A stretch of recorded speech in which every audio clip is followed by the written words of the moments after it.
Hey, what's going on, everybody? This is Tyrone back with Tech Life. Great article here from T-Mobile's newsroom. I'll leave a link to it in the description so you guys may check it out. So we have a very interesting date coming up, September 18th. We're almost through August. We got a little bit left of August, and then we're heading into September, and then we got 18 days in September until T-Mobile's Analyst Day. Now, over the past few days, I've watched several videos of T-Mobile's, and I'm really paying attention, and I'm listening, and I'm hearing the senior level executives talk, and the engineerings and the CTOs of the company, chief technology officers, and I'm really trying to pick it apart. I'm trying to take notes, and what I found throughout those videos, and some of those videos were long videos, some of them were short, is that the 5G, T-Mobile's team at least, the 5G technology and anything right with it, right? Whether it's the spectrum, the additional 5G advanced technology, 1024 QAM, whatever the case, they believe 5G goes beyond the smartphone. So meaning any other use cases that comes out in the future, FWA is already beyond the smartphone. 5G laptops, that's probably going to be a bigger thing in the future. More iPads being connected to the network, and 5G playing an important role in that.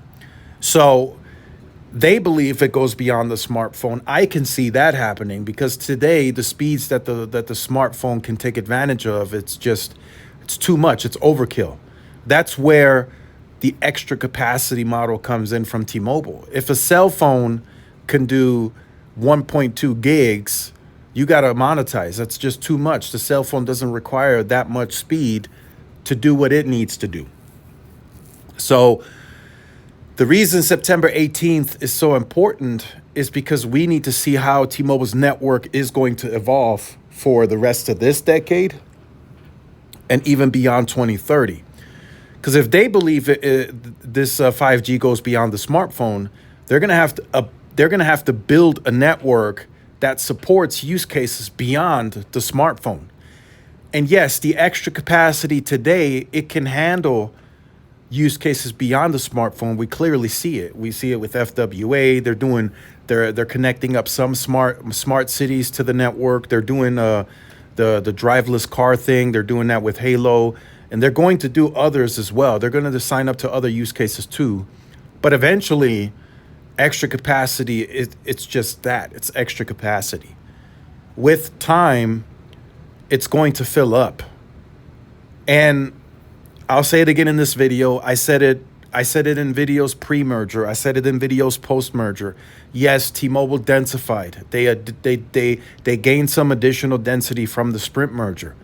But it didn't. The density of looking at it overall, from the overall network perspective. Yes, individual markets, you may have seen a huge jump.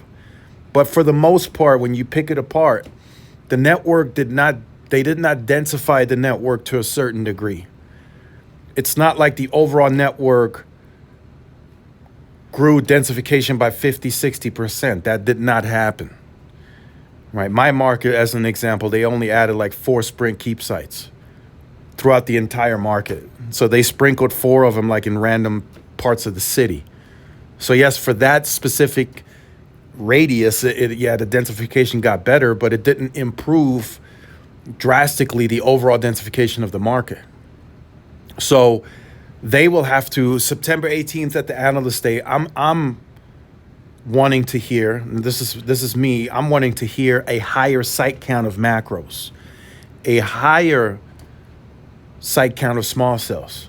50,000 is what they told us pre-merger and post-merger. Now, I'm looking forward to that number being like more like between 65 to 75,000, maybe even a little higher. Maybe an additional, and this is just an example, maybe an additional 5,000 macros that they're going to build. It's going to require that type of densification for the use cases beyond the smartphone. And some of them are being previewed today. FWA is a big one. That's already fully in rotation. That's already being monetized today. They're close to tapping out at the 7 to 8 million that they guided. Whatever they guide beyond that, we might see that September 18th. I'm fairly confident we will. And I think that's going to be like 9 to 10, maybe 10 to 11 million is what they guide next over the next several years. And I think they get there comfortably. But the extra capacity model, I don't think it allows them to go beyond 10 to 11 million without adding significant densification to a degree. They're going to have to say, okay, we're going to have to fill these areas with a lot of small cells so we can offload, so we can continue to carry the wireless traffic, prioritize that traffic, and still have room for FWA. And not necessarily new customers, also existing customers as well. You want to keep them for as long as possible before that capacity does eventually run out. So that's another very important part that I'm looking forward to September 18th. How does the network grow and evolve over the next few years for use cases beyond the 5G smartphone? That's something that they clearly stated in all of the videos that I've seen over the last few days. That's a big note that I put in bold letters. Use cases beyond the smartphone. That's what T-Mobile is. That's how they view 5G, use cases beyond the smartphone. So they want to load up and they want to monetize. And you guys know T-Mobile is very good at selling and they're very good at loading up. So the Halos, right, the self-driving cars, the smart cities, I mean, we're going to see more of that. And some of that will come from the 5G private networking.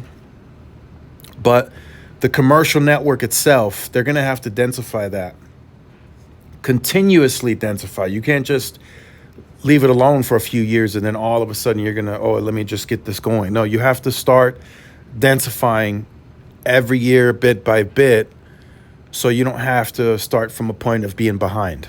And that's sort of kind of what they did with LTE towards the end of it, like 2017, 2018, when they started rolling out 600, they were behind the curve on densification. And that led to them slowing down significantly and the sites having very high utilization. So they got that under control, but most of that they got under control with that Sprint spectrum. They literally dodged a bullet, so to speak, and they waited till the last inning, like the 11th, 12th hour, and then they started deploying that 2.5 as quickly as they could. So hopefully that doesn't happen this go around. Hopefully they look at it differently and they say, hey, we believe it goes beyond the smartphone, so let's build the network for that type of usage, especially as they get these bigger enterprise companies to join the company, startups, government contracts. They're going to have to build the network accordingly. They can't just use the extra capacity that's out there for everything. That's not going to work, right? You're already using a huge chunk of it for FWA, and then everything else, you're going to have to build. Eventually, you're going to have to embrace the grind. You're going to have to build. And I'm not saying that they're not building. They clearly are building. We're seeing new sites pop up in rural. We're seeing small cells pop up. They just need they need more volume of it. They need a higher amount of that as they plan to serve use cases beyond the smartphone. So let me know your thoughts in the comments. Let me know if you're looking forward to September 18th, T-Mobile's Analyst Day. Let us know in the comments. Like, share, subscribe if you're new. Follow my social media outlets. This is Tyrone with Tech Live. See y'all in the next one. Peace.